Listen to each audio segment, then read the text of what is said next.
Colombia es un país con características peculiares, atravesado por la cordillera de los Andes, con un territorio mayormente montañoso y con la presencia de la selva amazónica y de la cuenca del río Orinoco. Además, el país tiene salidas al Mar Caribe y al Océano Pacífico. Su economía está dominada por las exportaciones de petróleo y de café.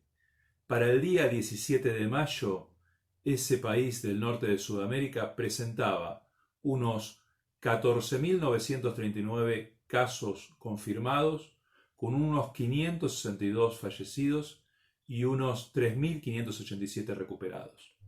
En materia social, se verifica un mayor impacto de la pandemia sobre la población más pobre de los principales centros urbanos, además del impacto del coronavirus sobre la región amazónica. Ya en materia ambiental, tenemos que hacer referencia al avance de la deforestación y de la minería ilegal. En este caso, en Antioquia, durante la cuarentena, el Ejército Nacional desmanteló un complejo de explotación ilícita de yacimientos mineros en Daveida, Antioquia, donde las mafias actualmente están operando. En el departamento de la Amazonía ya fueron contagiados más de 924 personas, la tasa más alta en el país por cada 10.000 habitantes, y se han registrado 29 muertes. En el terreno económico tenemos que hacer referencia a los efectos de la pandemia sobre la caída del PBI, el aumento de la desocupación y el incremento del endeudamiento externo. También son afectados las importaciones de productos de la canasta básica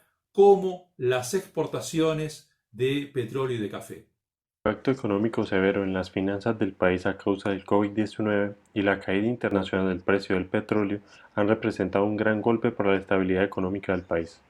El sector petrolero ha sido uno de los más afectados durante esta crisis, ya que la utilidad neta de Ecopetrol cayó en un 95%, mientras que a principios del 2019 se reportaban utilidades de 2.7 billones y ahora en este periodo del 2020 se registran 133.000 millones de pesos en utilidades.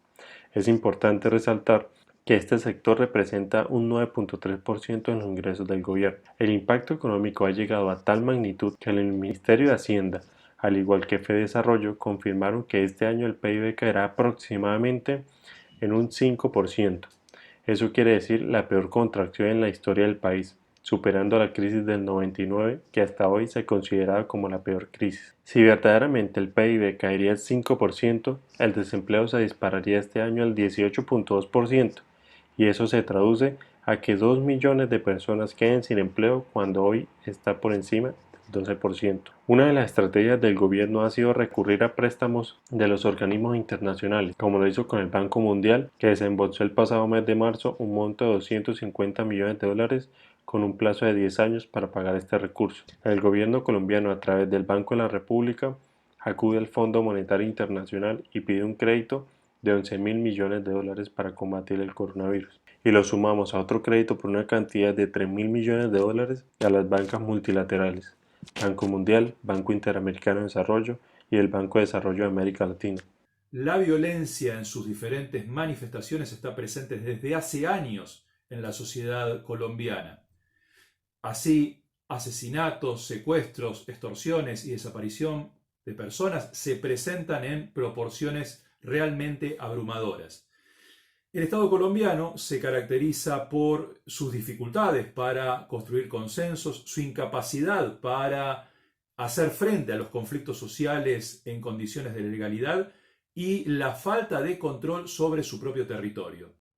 Así, de un lado conviven grupos paramilitares, carteles de narcotráfico y por otro, organizaciones guerrilleras, guardias indígenas como en Cauca o guardias interétnicas como en Arauca.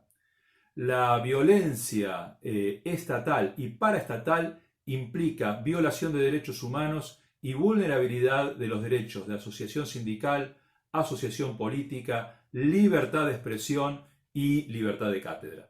Los asesinatos de líderes sociales y políticos en el último tiempo ha crecido exponencialmente, mostrándose una cierta sistematicidad en este proceso.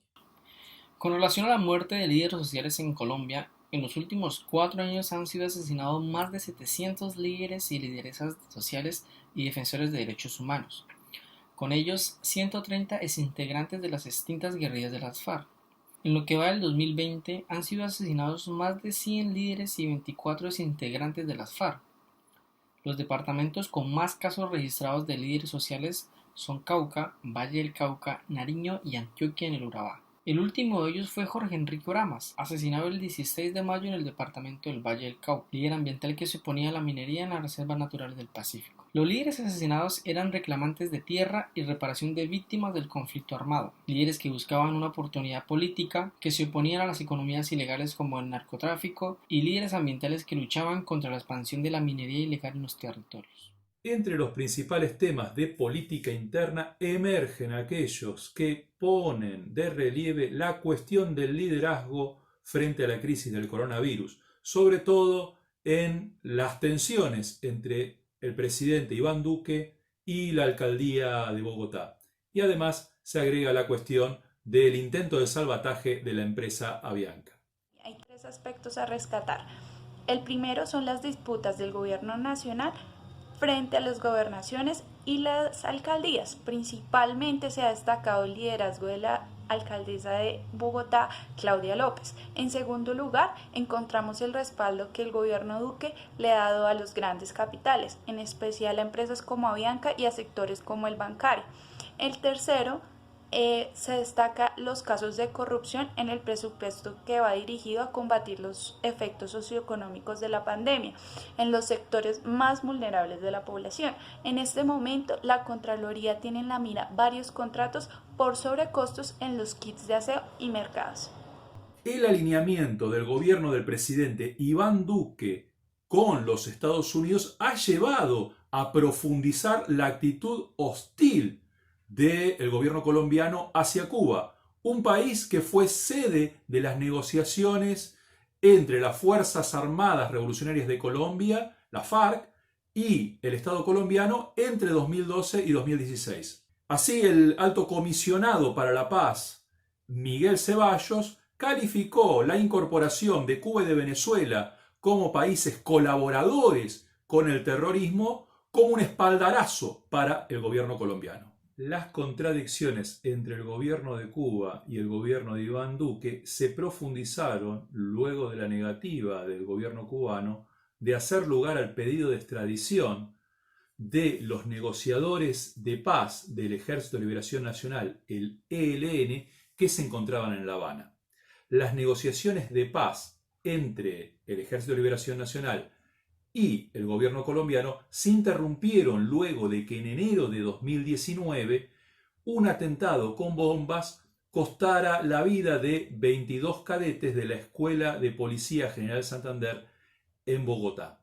El pedido colombiano de alguna manera implica un rompimiento de los protocolos de negociación que no solamente fueron firmados por el gobierno colombiano y el ELN, sino además que tiene como garantes a Cuba, Venezuela, Ecuador, Chile y Noruega. Para algunos actores, como el expresidente colombiano Ernesto Samper, la actitud del gobierno de Colombia pretende favorecer los intereses electorales del presidente Donald Trump en los Estados Unidos. También una fuerza política derivada de los acuerdos de paz con la FARC, la denominada Fuerza Alternativa Revolucionaria del Común, como forma de expresar su desacuerdo y su solidaridad con Cuba, se retiró de la Comisión Verificadora de los Acuerdos de Paz. A esto hay que agregar la denuncia que pesa sobre el gobierno colombiano de parte de su par, el gobierno de Venezuela, por patrocinar en su territorio el accionar de grupos golpistas y estimular el desarrollo de grupos mercenarios que operan en su territorio contra Venezuela.